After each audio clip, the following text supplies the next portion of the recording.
ભરૂચના કરમાલી ગામે સર્વજ્ઞાતિ સમૂહ લગ્નોત્સવ યોજાયો હતો। સમૂહ લગ્નોત્સવને 38 નવદંપતીઓએ પ્રભુતામાં પગલાં પાડ્યા હતા। ભરૂચ તાલુકાના કરમાલી ગામે માં મેલડી પરિવાર માં મેલડી યુવક મંડળ દ્વારા બીજો સર્વજ્ઞાતિ સમૂહ લગ્નોત્સવનું આયોજન કરવામાં આવ્યું હતું। આ સમૂહ લગ્નોત્સવ 38 નવદંપતીએ પ્રભુતામાં પગલાં પાડ્યા હતા। નવદંપતીને આશીર્વાદ આપવા માટે મેલડી મંદિરમાં મહંત ગોપાલ બાપુ અને ગામના સરપંચ દીપકભાઈ રબારી સહિત ખૂબ જ મોટી સંખ્યામાં કરમાલી ગામના ગ્રામજનો અને માં મેલડી પરિવારના સૌ પરિવારજનોની ભારે મહેનત બાદ આ બીજો સમૂહ લગ્નોત્સવ યોજાયો હતો। જય માતાજી।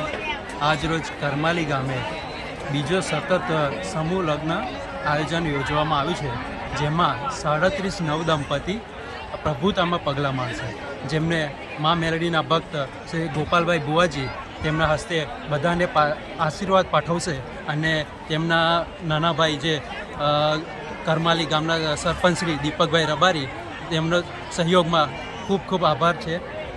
જય માતાજી।